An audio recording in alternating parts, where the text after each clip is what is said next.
اعوذ باللہ من الشیطان الرجیم بسم اللہ الرحمن الرحیم۔ السلام علیکم اسٹوڈنٹس، امید ہے کہ آپ سب لوگ خیر سے ہوں گے۔ آج ہم پڑھیں گے کلاس اردو کا۔ آج ہمارے پاس چیپٹر ہے نام دیو مالی۔ آج ہم نے پڑھنا ہے نام دیو مالی کے بارے میں۔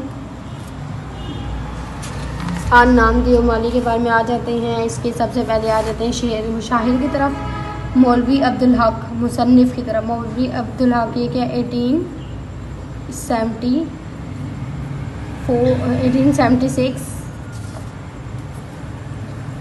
سے 1961 تک 1921 تک مولوی عبدالحق جو ہے وہ 19 میں ضلع میرٹھ میں ضلع میرٹھ کے گاؤں ہارپور میں پیدا ہوئے ہیں۔ ضلع میرٹھ کے گاؤں ہارپور میں پیدا ہوئے۔ آپ کے والد کا نام شیخ علی حسن تھا۔ انہوں نے ابتدائی تعلیم گھر پر حاصل کی ہے، کچھ عرصے میرٹھ میں زیر تعلیم رہے، پھر 1894 میں سر سید کے قائم کردہ تعلیمی ادارے AM کالج گڑھ، موجودہ مسلم یونیورسٹی اور علی سٹی علی گڑھ سے BA پاس کیا۔ پروفیسر آرنلڈ سر سید ہادی اور شبلی نعمانی جیسی شخصیات میں اکتساب فرمایا۔ حیدرآباد کے ان کے ایک اسکول میں ملازمت اختیار کی۔ اس کے بعد باد ازاں اور تنگ آباد کالج میں اردو کے پروفیسر مقرر ہوئے۔ اس کے بعد جامعہ عثمانیہ کے لیے نمایاں خدمات سر انجام دیے۔ امپورٹنٹ باتیں میں آپ کو بتا رہی ہوں۔ اردو زبان کو جدید علوم اور سائنس کی تعلیمات کا ذریعہ بنایا۔ انہوں نے اردو زبان میں علم و فنون کی کتابیں اور زبان میں منتقل کرنے کا انتہائی کام کیا۔ تقسیم ہند کے بعد جامعہ کراچی میں اعزازی پروفیسر کی حیثیت سے تشگان علم کا پیاس بجھاتے رہے۔ 1903 میں انجمن ترقی اردو سے منسلک ہوئے اور مرتے دم تک انجمن کی ترقی اور اردو کے فروغ کے لیے کوشاں کرتے رہے۔ کراچی میں اردو کالج قائم کیا، جس کے فنون، سائنسی، تجارت اور قانون کی تعلیم اردو میں دی جاتی ہے۔ یہ کالج اب وفاقی اور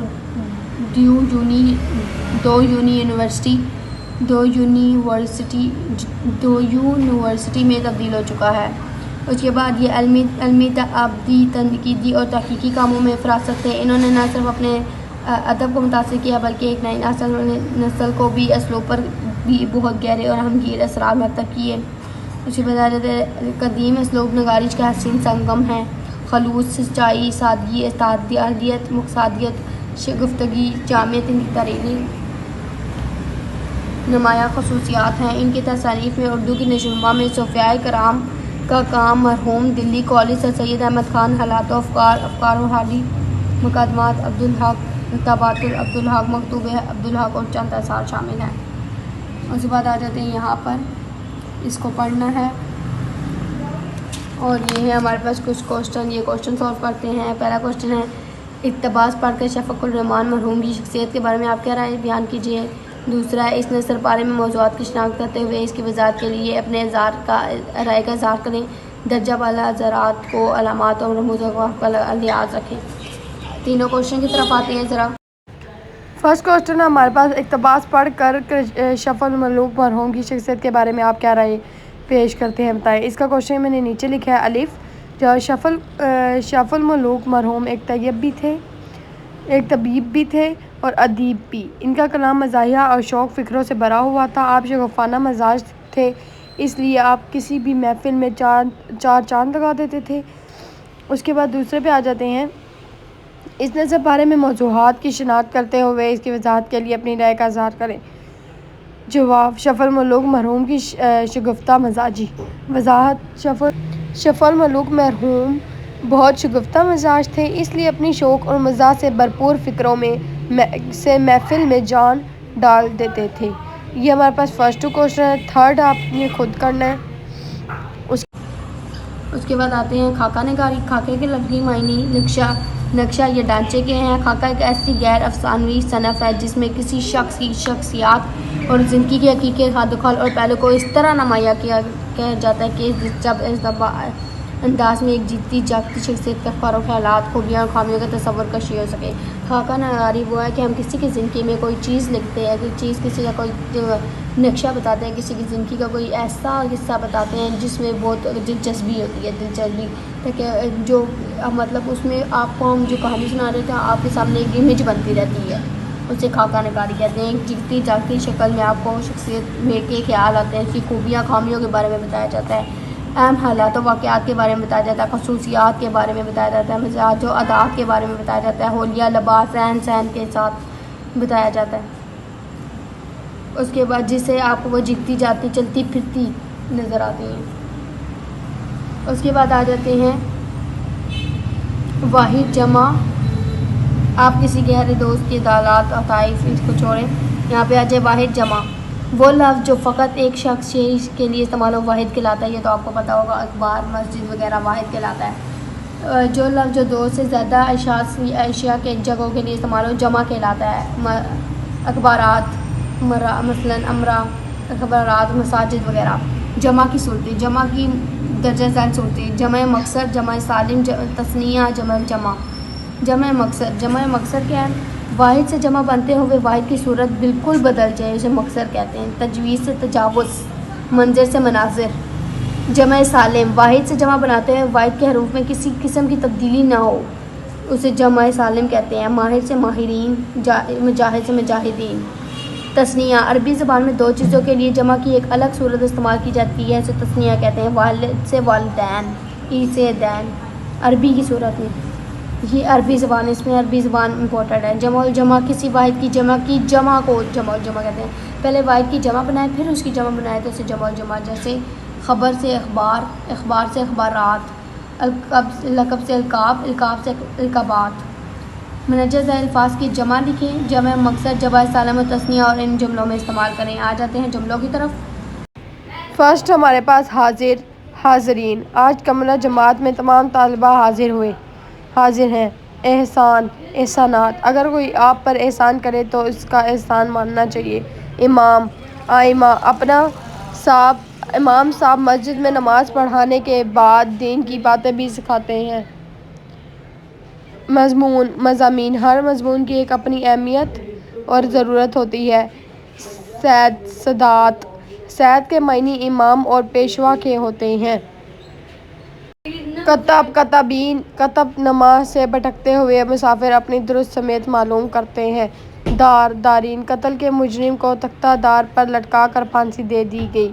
شجر، اشجار، شجر کاری کے مہم میں بڑھ چڑھ کر حصہ لینا چاہیے۔ محاورہ، محاورات، روزمرہ محاورہ کا استعمال آج کل ہماری بول چال میں کم ہوتا جا رہا ہے۔ یہ ہمارے پاس سارے جملے ہیں اور ان کے ساتھ ان کی جمع بھی ہیں۔ درجہ ذیل واحد کی جمع اور جمع الجمع لکھیں اور انہیں اپنے جملوں میں استعمال کریں۔ ان جملوں کی طرف آ جاتے ہیں۔ الفاظ، جمع، جمع الجمع اور جملے۔ الفاظ ہمارے پاس کیا ہے؟ نادر، نوادر، نوادات اور عجائب گھر میں بہت نادر اور نایاب اشیاء موجود ہوتی ہیں۔ نور، انوار، انوارات، پاکستان نور ہے اور نور کو زوال نہیں ہے۔ دوا، ادویات، مریض کو دوا کے ساتھ دعا کی ضرورت بھی ہوتی ہے۔ اکبر، اکابر، اکابرین، نفس کے خلاف جہاد کو جہاد اکبر کہتے ہیں۔ وجہ، وجوہ، وجوہات، بغیر کسی وجہ سے ہر وقت لڑائی جھگڑا کرتے رہنا کوئی اچھا عمل نہیں ہے۔ تذکر و تانیث، تذکر و تانیث کی دو قسمیں، حقیقی اور غیر حقیقی۔ حقیقی میں جنس میں صرف دو ہی قسمیں ہیں، یعنی مذکر اور مؤنث۔ مذکر اور مؤنث، تذکر و تانیث کے بارے میں کیا ہے؟ مذکر اور مؤنث۔ حقیقی میں ہمارے پاس مذکر اور مؤنث آتا ہے۔ یہ تذکر و تانیث جانداروں کے لحاظ سے کی گئی ہے اور اس کی پہچان اور تمیز آسان ہے۔ بے جان چیزوں میں تذکر و تانیث کوئی شے نہیں، یعنی ان میں نر اور مادے کے تصور موجود نہیں ہے۔ جملے بنا کر الفاظ کی تذکر و تانیث واضح کریں۔ بندرگاہ، یہ تذکیر و تانیث ہے۔ بندرگاہ، کراچی کی بندرگاہ بہت بڑی ہے تو پھر مونس۔ مٹھاس، مصنوعی مٹھاس ڈپریشن کا سبب بن سکتی ہے، مونس۔ مہک، پھولوں کی مہک ہر سو پھیلی ہوئی ہے، ہوئی سے آپ کو پتہ چل جاتا ہے، مونس ہے یہ۔ بوصفان، شیخ سعدی کی شاعری کی کتاب بوستان کی شہرت پوری دنیا میں پھیلی ہوئی ہے تو یہ بھی ہے ہمارے پاس مونس۔ مقولہ، مقولہ کسے کہتے ہیں؟ مقولہ کسی کہی ہوئی بات کو انہی الفاظ میں بیان کرنے کو مقولہ کہا جاتا ہے۔ کوئی بھی بات کہی جائے اس میں انہی الفاظ میں دہرانے کو مقولہ کہا جاتا ہے۔ جیسے والد صاحب نے کہا محنت کرو گے تو کامیاب ہوں گے۔ کسی کے قول کو اپنے الفاظ میں بیان کیا جائے منقولہ کہتے ہیں۔ کسی کے قول کو اگر اپنے الفاظوں میں بیان کیا جائے تو انہیں منقولہ کہتے ہیں۔ یہ ہمارے پاس مقولہ ہو گیا ضرب المثال. ایک جملہ ہوتا ہے کسی واقعے کو بتانے اور اس پہ مہر تائید ثبت کرنے کا ایک نرالا انداز ہے. کسی بھی جملے کو کوئی بہت زیادہ مہرائن سے بہت زیادہ خوبصورتی سے بتانے کو, بہت زیادہ نرالے انداز سے بتانے کو ضرب المثال کہتے ہیں. جیسے کہ گفتگو اور کلام میں چاشنی پیدا ہونا, مطلب خوبصورتی پیدا کرنا. مضمون نہایت عمدہ ہوتے ہیں, بہت زیادہ انہیں وہ کیا جاتا ہے, بلند کیا جاتا ہے. ضرب المثال کو کہاوت بھی کہتے ہیں. جیسے انگور کھٹے ہیں, جیسے اگر لومڑی نہ جیت سکی وہ ہار گئی تو اس نے کہہ دیا کہ میں نہیں کھاتی انگور, تو کھٹے ہیں, انگور کھٹے ہیں, اسی لیے اس نے بہت اسے ضرب المثال کہتے ہیں. کہاوت بھی کہا جاتا ہے. محاورہ تو روزمرہ کی بول چال کو کہتے ہیں جو مجازی معنوں میں استعمال ہوتی ہے. اسے نہیں, بلکہ محاورہ جو ہوتا ہے وہ حقیقی معنوں کے بجائے مجازی معنوں میں استعمال ہوتا ہے. جیسے آنکھیں دکھانا. اب آنکھیں دکھانے کے لیے ہمیں سوچنا پڑتا ہے, کیونکہ آنکھیں دکھانے کا وہ مطلب تو نہیں ہے. اس کے بعد کیا ہے, آنکھیں دکھانا, آسمان سے باتیں کرنا. روزمرہ کا مطلب ہے کہ روزمرہ اہل زبان کے عام بول چال کو کہتے ہیں جو ہم روز باتیں کرتے ہیں. اس کی یہ سمپل بولی کو کہتے ہیں. جیسے کہ بھارت آئے دن کشمیریوں پر ظلم ڈھاتا ہے, اسے ہم وہ کرتے ہیں. اس جملے میں آئے دن درست روزمرہ ہے, اس میں ٹھیک ہے. نام دیو مالی سبق مطالعہ, اور اسے آپ نے ایک بار پڑھنا ہے. میں نے سوچا آپ کے ساتھ اس کا مرکزی خیال اور خلاصہ بھی شیئر کر دوں. تو مرکزی خیال دیکھتے ہیں. نصاب میں شامل مولوی عبدالحق کا سبق نام دیو مالی ایک مالی کا خاکہ ہے جس کا نام دیو مالی تھا. نام دیو مقبرہ رابعہ اور ڈرونی اورنگ آباد حیدرآباد دکن کے باغ میں مالی تھے. نام دیو کو اپنے کام اور پیڑ پودوں سے عشق تھا. اس خاکے کا مرکزی خیال یہ ہے کہ نیکی اور برائی اسی میں ہے کہ انسان اللہ تعالیٰ کی دی ہوئی صلاحیتوں اور مال سے خالق اللہ کی کس طرح خدمت کرے. جتنی زیادہ خدمت کرے گا اتنا ہی وہ نیک اور بڑا ہوگا. یہ ہمارے پاس مرکزی خیال ہے. اور خلاصے کی طرف چلتے ہیں. خلاصہ نصاب میں شامل مولوی عبدالحق کا نام دیو مالی ایک مالی کا خاکہ ہے جس کا نام دیو مالی تھا.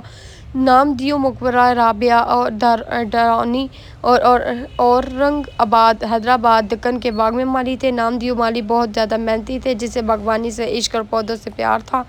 وہ پودوں کو پانی دے کر انہیں ہر زاویے سے دیکھ کر خوش ہوتے تھے. نام دیو کی کوئی اولاد نہ تھی. وہ اپنے پودوں اور پیڑوں کو اپنی اولاد سمجھتے تھے, اولاد ہی کی طرح ان کا خیال رکھتے تھے اور ایک ایک پودے کے پاس بیٹھتے اور یوں لگتا کہ پودوں سے باتیں کر رہے ہیں. وہ پودوں کو پھلتے پھولتے دیکھ کر خوش ہوتے تھے. اگر کسی پودے کو کیڑا لگ جاتا تو انہیں بہت فکر ہوتی. وہ اس کے دو دارہ کرتے جب تک کہ پودا دوبارہ توانا نہ ہو جائے. انہیں جڑی بوٹیوں کی پہچان تھی. وہ اس کے جس سے بچوں کا علاج بھی کرتے تھے. وہ خود بھی صاف ستھرے رہتے اور باغ کو بھی صاف ستھرا رکھتے تھے اور نہ ستائش کی تمنا تھی اور نہ صلہ کی پرواہ. وہ بس اپنے کام میں مگن رہتے تھے.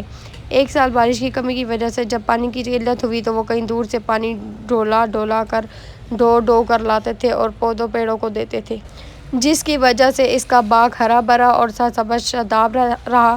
اس کارگزاری پر جب مصنف نے انہیں انعام دینا چاہا تو اس نے یہ کہا کہ انعام لینے سے انکار کر دیا کہ اپنے بچوں کی پرورش کرنے میں کوئی انعام کا مستحق نہیں ہوتا. حیدرآباد کے نظام اورنگ آباد میں باغ لگانے کا نام ناظم تعلیمات ڈاکٹر سید سراج الحسن کے سپرد کیا تھا. وہ نام دیو کے مقبرے سے شاہی باغ میں لے گئے. وہیں بھی اس کا وہی رنگ تھا, نہ غرور نہ تکبر, صرف کام کی دھن. ایک دن بعد میں شہد کی مکھیوں نے حملہ کیا. سب مالی بھاگ گئے. نام دیو مالی اپنے کام میں مگن تھے. اسے خبر نہ ہوئی. مکھیوں نے انہیں دیو پر سخت حملہ کر دیا جس کی وجہ سے وہ بے دم ہو گئے اور اسی میں جان دے دی. نام دیو سیدھے سادے, ہر وقت مسکراتے رہتے, ہر ایک سے جھک کر ملتے. خود غریب تھے مگر ہر ایک کی مدد کرتے. گرمی سردی دھوپ میں بس وہ کام کرتے رہتے. وہ سب کو اچھے سمجھتے اور سب سے محبت کرتے تھے. مصنف تحریر کرتے تھے کہ نیکی اور بڑائی اسی میں ہے کہ انسان اپنی صلاحیتوں اور مال سے اللہ تعالیٰ کی مخلوق کی خدمت کرے. اس کے معیار کے مطابق نام دیو نیک بھی تھے اور بڑے بھی. یہ ہمارے پاس اس کا خلاصہ اور مرکزی خیال دونوں ہیں. اب چلتے ہیں بک کی طرف. اوکے, یہ چیپٹر ہمارا مکمل ہوا. اگر آپ کو اس میں کوئی بھی کنفیوژن ہے تو آپ مجھے کمنٹ سیکشن میں ضرور بتائیں. اوکے, اللہ حافظ, good bye, take care, thank you so much.